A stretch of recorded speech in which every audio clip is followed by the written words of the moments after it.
Before we get into the nitty-gritty of the course, I think it would be helpful to review some basic spreadsheet vocabulary that you'll be hearing in the upcoming lessons. So you can see the basic vocab right here, but let's point that out within this demo spreadsheet. So when we say row, this is what we're talking about. These are data rows.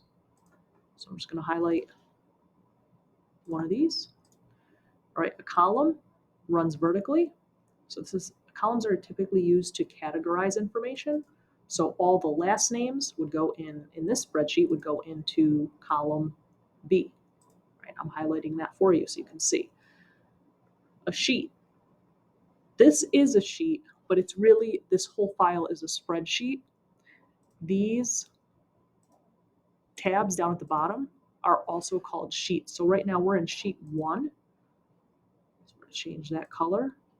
Right, you can create additional sheets within a spreadsheet. So for example, if I was making a class roster, I could have, a sheet or a tab called period 1. I could have another sheet called period 2, and I could use this plus button here to create additional sheets within my spreadsheet. Your formula bar is right here. Right, so you can see that. If you don't see a formula bar, go to View and Show and make sure that formula bar is checked. If it's not, click on it to check it. This would be where you would type in formulas. You can also start typing in a cell by using the equal symbol, and you'll see that formula starts to populate up here. All right, a cell range is a group of cells. So, for example, if I wanted to find the average Q1 average, I would be looking at this as my cell range. So I'm going to go over that row color format.